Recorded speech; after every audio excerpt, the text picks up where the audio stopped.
Welcome back, dear viewers, from a very special place here in Egypt, Cairo. We bring you from the Egyptian Air Force Museum. We bring you this interview, dear viewers, where we're going to be discussing this very special place, the Egyptian Air Force Museum, and we're going to know more about history of museums in Egypt, especially this museum. We have with us a very special guest that we're proud to have today. We have with us Dr. Bassem El-Shamma, dear viewers, and Dr. Bassem is author in Egyptology and a historian. A very wonderful day, sir, on a very victorious, glorious day from a very special museum, which is your study as a historian, sir. Tell us more, please. Well, thank you very much, first of all, for having me. It's our pleasure, sir, and I love your outfit, by the way. Thank you very much. It is a very special day. It's a special day since I was 11, actually, talking about my personal experience with the 6th of October, that I was 11. And I remember, as if it was yesterday, when the people were walking down the streets, they were saying good victory instead of good morning to the people, to my father, actually. So what a beautiful place, that a location that you choose to record in. Why? Because I've been wandering around museums for the last 40 years of my career as a historian and as a tour guide as well since 1985. As now, museology is a science. Like biology, like Egyptology, there is museology, which is the science of museums. You are not entering a construction to just witness a statue or witness a piece of papyrus or witness a piece of equipment which played an important role in our history. It's not like that anymore. It is activities. And that is what's going on in those 2 or 3 museums that I know best among the others. And I'm telling the others as a proposition, please learn from here. Because 1, you are entering a place to learn about the military history, and that's very important to, as I call it, sow the seeds, to throw and to sow the seeds of loyalty to the land through history. And that's what I've been doing for the last, let's say, 30 years. Dr. Bassem, could you tell us more about the role of this museum in raising the awareness of the Egyptian people or the people of Egypt in light of all the circumstances that's taking place nowadays? Very crucial. Very crucial. You are right. Very crucial. Yes. And the war that's taking place, the soft war or the cold war, which is through social media, which is, of course, we are all working, especially media now, on fighting this war, because it's our job, because we're all Egyptians and we have to raise this awareness among the people of Egypt so no one can hit us anymore. Well, first of all, thank you for awareness. Thank you that you mentioned this expression, because this is the name of the day. The name of the day is awareness. I would like to make everybody aware of the correct evidences, the correct history, because they are trying to shake the foundation of your history first, because they couldn't have done anything else, because they got easily got defeated. So to those who did not gain any land because they were defeated by your brave soldiers, now they are using different weaponry. So now, in a way, the battle is not a jet fighter and a tank all the time. It's still there. But more, that is the 4th generation war that we are talking about, and raising the awareness. This small mobile, which we all love, and what an amazing revolution for the world, that you can talk, you can picture, you can do all of what you do with your mobile. But on the other side, like any machine in the world, it can be used positively or it can be used negatively. So we are all aware what's happening on the internet. I am a very big fan of internet. Personally, with me in this age, I'm a very big fan of internet, and internet plays a very important role in my conveying the message of history and monuments and correct history. And all the time I'm actually speeding against people who are sharing wrong information. This museum is doing exactly the same on the land. So On the ground. on the ground, exactly. So now we are having two paths. We have the path of what we like to call the fourth generation wars, and the museum here using the musology, using all what I explained of how teaching the kids, how lately actually I was very impressed lately that they are now very active with the children and the grown-ups who are maybe facing a little bit of trouble physically, or they are physically challenged, or maybe some autism and all of this. God bless all. So now they are all here and they are learning and they are singing national songs and they are drawing. There are ideas of how to teach them how to write hieroglyphs, I'm employed as a volunteer to teach everybody here the correct history, modern and past, because we have the ancient history and we have the modern history, as this is a country of 500,000 years of history. Yes. So the museum is playing a very important role, like all other museums. But as I said, we need to have this using the same. So people say, so how can we defeat this internet negativity? How can we, sir? How can we defeat it? And especially when we know that the youth, our youth, can be influenced easily through social media, and until you, an intellectual person or thinker like you, sir, fight this battle against any of our youth, or patriotic people fight this battle. So it's a very difficult battle. You're right. This is not an easy battle. And as I heard it from our heroes in 1973, we used to fight tanks and battles and soldiers and this. Today, you are fighting through a small machine like this, and it's a very attractive machine. It's a very attractive thing to press very easily on a screen and share, and share, and share. It's in many countries, it's inexpensive. So it's very seductive. Let me use this word, seductive, in a sense that it's very colorful. It is very thinking that you're doing the right thing, but you're not. It is very wow, because sometimes honey is in the poison. Exactly. Using our Egyptian السم في العسل. saying. Exactly. And unless you are aware. So one, kids and grown-ups, please don't share unless you are 100% sure of the source that you are sharing from. And that's why when I tell the parents through your channel, bring your children to the museums as a whole. Bring your museums to military, to bring your family to military museums, to the 6th of October panorama. Never let the 6th of October pass unless you bring your family to the mood of the 6th of October. Of 6th of October. It's a mood. We were talking before we are recording with you, we were talking with people. People were having tears in their eyes.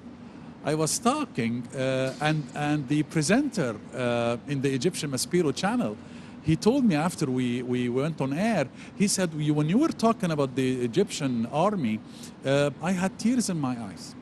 So 6th of October as a word will bring shivers down your spine. We don't want this feeling to fade.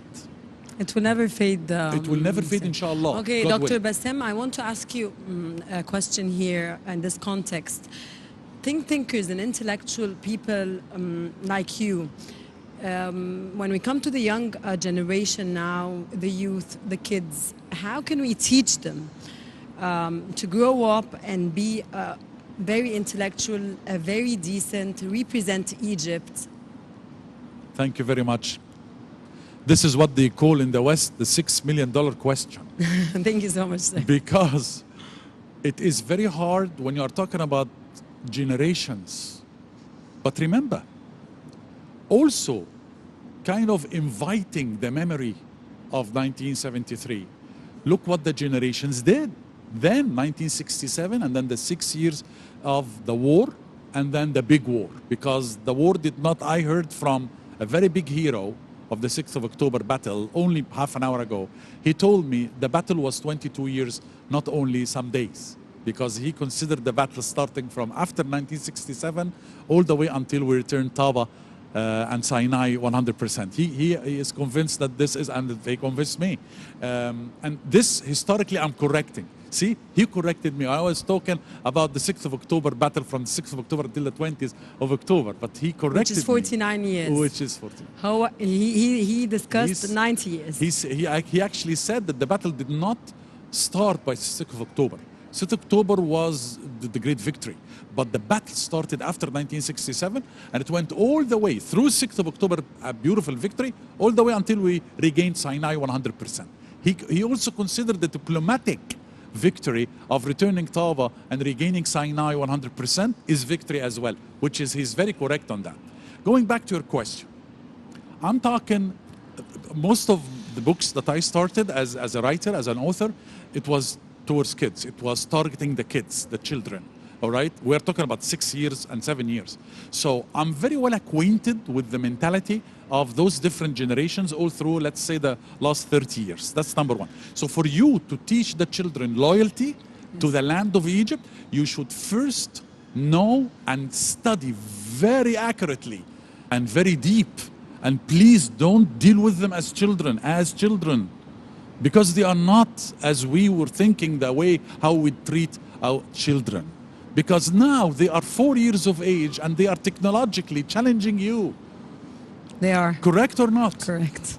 I personally, one of the people who actually started to learn about computers when I saw my nieces playing on the keyboards like so. And I said, well, I'm a bit embarrassed here. I need to know this. So, number one, don't deal with them as they are inferior and you are the superior. That's number one. Number two, please, when you introduce the science that you're introducing, in my case, history and monuments, for example, which is a very exciting topic. I've been doing it for 40 years. Until now, I'm still perspiring and I'm still like gazing with my eyes when I talk about Egypt historically. So when you are conveying the message to them, convey the message to them in an easy way. Forget the numbers and forget big names and forget it is 1926 BC. Put this in the books. Put this for the specialists. But if I go to the kids and tell them, do you know that Tutankhamun, who we call now Tutankhamun, took power when he was 9. So how come a 9 years of age king deals with the biggest nation on earth? So he starts to get in with me because he's 9. So he goes, people like my age were on the throne of this country one day. So you are giving him, conveying the message of history, number one. Number two, throwing seeds of loyalty. Number three, teaching them the correct history, not the history which can be kind of, if you like the way, changing or converting it into different facts, like through movies, for example. We all know movies in the West can take you somewhere else. Unfortunately, some of the movies we made 50 or 60 years ago were not historically correct. Let's put it this way to be polite. It was not historically, like in Nasser Salah ad-Din and all of this, lots of mistakes historically. Yes. Today, this is not happening. Today, with a big deal, people like us are standing like falcons. No, really, we're like falcons. We are here in the Museum of Falcons and Hawks. And we are the hawks of history, right? And I'm very proud to be one of those hawks that when I see there is an episode being filmed going towards a wrong history, I jump in and tell them, correct this, this never happened, this is what happened. For the children, they are receptive. They are like a sensitive film of camera, and you are printing on that sensitive film what you want and what you think is correct. So dangerous, very. Sensitive, like amazing sensitive. Why? Because the sentence that you are printing on that mentality is going to keep forever. I remember I'm 60 years of age this year, and I can tell you the temple of Kalabsha that my parents took me in Aswan to visit when I was 6. When I was 6 years, 54 years ago, and I can tell you the columns, and I can tell you the color of my checkered brown and white shirt that I was wearing. Why? Because they printed the love of monuments and Egyptian history on me when I was 6. When I was 11, 1973, they took me to Suez Canal when I was 11, and I remember. So they showed the loyalty of the land. So loyalty of history, loyalty of the land. The result is a person fighting for history and fighting for the Egyptian correctness for the last 40 years. Dr. Bassam, the role of women Yes. in this very important It's a huge, yeah. day, and the role of women in, of course, being very patriotic, because women phenomenal. nowadays play a very important role, Yes. and as we know, they hold very important jobs nowadays, of course, in ministries here in Egypt. President Abdel Fattah You're al-Sisi right. worked on the women empowerment amazingly.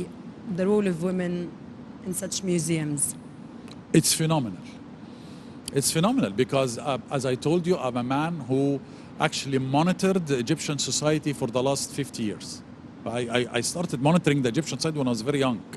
So now I can tell you at least we are dealing with 3 or 4 generations that I can now put it in writing, if you like, to see how women in the house and how women on desk and how women in military and how women in history. And when I talk about women in my lectures, I start by the first physician doctor, for example, in the history of mankind. This always plant inside women here in my lectures, this feel, I can see it in their eyes, that they are like, I start sparkling when I tell them 4,400 years ago, the first physician in the world was, the physician lady was Egyptian. The first military lady, who led the army because her husband was martyred in the Hyksos battles, was a lady. Now, if the Egyptian women, and they do, know the history of her grandmother, and she continued on the same path to reach what we reach today, as you mentioned already.